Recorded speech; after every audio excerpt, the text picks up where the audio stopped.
In this video, I want to talk about Richard Mansfield, an actor from the late 1800s, early 1900s, who was rumored to have been Jack the Ripper.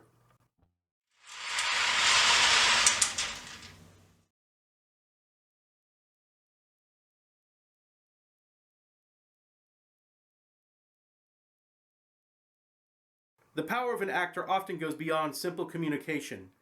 Sometimes the actor's performance affects the audience in such a way that they don't just suspend their disbelief, but the opposite. They believe, sometimes too much.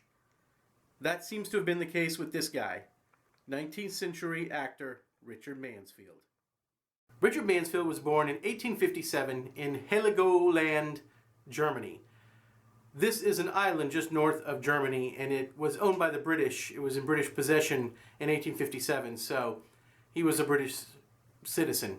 His dad was a wine merchant, his mom was an opera singer, a soprano, and he was raised and educated in Derby, England. He was wanting to be an artist. He studied art, he studied painting, and his dad was hoping that he would go into the East India Trading Company. But he moved to America, to Boston, and he tried his luck as an artist, and the painting career did not work out. So he went to another art form. He jumped over onto the stage.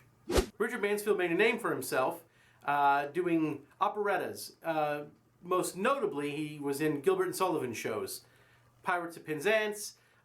He was Coco in The Mercado, and he made a name for himself as a versatile, very energetic young actor. He went on to play Beau Brummel. He had very successful roles over his career, playing Henry V, Richard III. He even was Cyrano de Bergerac in the first American production of Edmond Rostand's Cyrano de Bergerac in 1898. In fact, he had the first official production. His competitor, Augustine Daly, had an unauthorized version of Cyrano de Bergerac going on in Philadelphia at the same time, and it failed. But Richard Mansfield managed to make his a huge success. In fact, he was there when Cyrano de Bergerac first opened in Paris the year before, in 1897, and he sat on the front row and watched the well-known Coquelin, who originated the role, do the part for a week in a row. So, in 1887, Richard Mansfield performed a dramatized version of The Strange Case of Dr. Jekyll and Mr. Hyde. The novella had only come out a year before, written by Robert Louis Stevenson, and so the story was relatively new to both the reading public as well as anybody who might see it on stage. And he was a major success at this role. He performed it with such ferocity and such dynamics that it had a profound effect on the people that were watching it. In particular, there were reports that women fainted in the audience when he transformed into Mr. Hyde. And also, men were reported ambivalent about walking home alone after the show. So apparently he was very effective, very scary in his transformation from Dr. Jekyll into Mr. Hyde. In 1888, a year later, he took the play to the Lyceum Theatre in London. And this is where the trouble began for Richard Mansfield.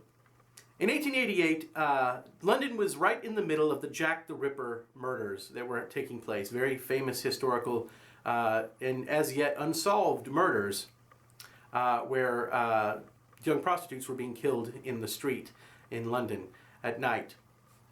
Anyway, Richard Mansfield showed up and performed The Strange Case of Dr. Jekyll and Mr. Hyde, just as he had done in America. And he was so effective in his transformation from Dr. Jekyll into Mr. Hyde that the audience members started to complain to Scotland Yard and the newspapers that perhaps this person was not normal. This person was a little bit off in the head. And maybe, just maybe, this was the Jack the Ripper who was doing it. Because how could a sane, reasonable person completely transform into another person on stage? In fact, it's very interesting how Richard Mansfield managed the transformation. His stage transformation was achieved by the use of grease paint underneath his normal makeup. The shadows that altered his facial features, they didn't show up in normal stage lighting. But over the course of his transformation from Dr. Jekyll into Mr. Hyde, he had filters changed on the lights. And these filters made it so the audience could see the deeper cut shadows in his face. On top of this, he contorted his face and he contorted his body, and it apparently was a miraculous transformation, pure stage magic. But because of the complaints that had come his way, he was brought in for questioning to Scotland Yard, and rumors started to spread about maybe this guy, Richard Mansfield, an Englishman now living in America, who had come back to London, maybe he was Jack the Ripper. Ticket sales started to fall. He started to be harassed in the streets, and he had to do something about it. So he agreed to throw a benefit performance to sponsor goodwill in the audiences. And the benefit show that he did was for a charity. It was for a local charity that supported reformed prostitutes and homeless people, and the benefit was to raise money for a laundry. There was going to be a laundry maid, and the people that would work at the laundry were these people in need. And the benefit was fantastic. It was very successful. He did a comedy called Prince Carl instead of playing Dr. Jekyll and Mr. Hyde, which was a huge marketing coup. He won over everybody. He was apparently hilarious in the play, and everybody go, "Oh, Richard Mansfield, he's okay, he's okay."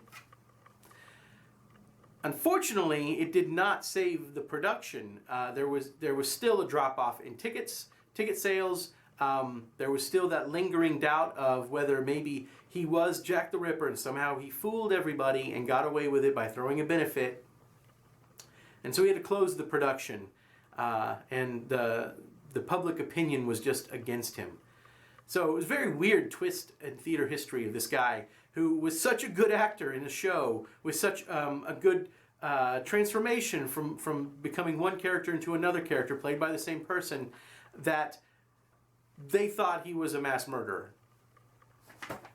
Anyway, he came back to America and went on to have success performing a bunch of other productions.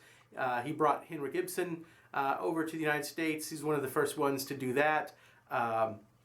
He died in 1907 of, I believe, liver cancer. And he was very well regarded at his time. He's not known as much in history books nowadays, but at the time he was super famous, and he was a super well-known actor-manager, one of the old-school kind of actor-managers. I thought it would be good to shed light on Richard Mansfield here today. And a year before his death, in 1906, he wrote an article for Atlantic Monthly. And in this article, which he calls The Actor and the Man, he puts forth that acting is a very noble profession. And it should be pointed out, actors, up until the late 1800s, early 1900s, acting was not regarded as it is today. Nowadays, we think of actors, we think of movie actors, and we think of them getting paid millions and millions of dollars, and even working actors on television and in voiceovers and things like that. But acting was not a reputable profession by any stretch of the imagination up until the late 1800s, really. So in this article that he wrote for the Atlantic Monthly, he wrote kind of in defense of the acting profession, and I think it's fitting to end this video on that quote. He starts out with a quote from Shakespeare. "I hold the world but as the world, Gratiano, a stage where every man must play a part." And then he goes on in his article to say, Shakespeare does not say may play a part or can play a part, but he says must play a part. And he has expressed the conviction of every intelligent student of humanity then and thereafter, now and hereafter. The stage cannot be held in contempt by mankind, because all mankind is acting, and every human being is playing a part. The better a man plays his part, the better he succeeds. The more a man knows of the art of acting, the greater the man. For, from the king on his throne to the beggar in the street, every man is acting. There is no greater comedian or tragedian in the world than a great king. The knowledge of the art of acting is indispensable to the knowledge of mankind. And when you are able to pierce the disguise in which every man arrays himself, or to read the character which every man assumes, you achieve an intimate knowledge of your fellow man, and you are able to cope with the man, either as he is, or as he pretends to be. It was necessary for Shakespeare to be an actor in order to know men. Without his knowledge of the stage, Shakespeare could never have been the reader of men that he was. And yet we are asked, is the stage worthwhile? Thanks for watching.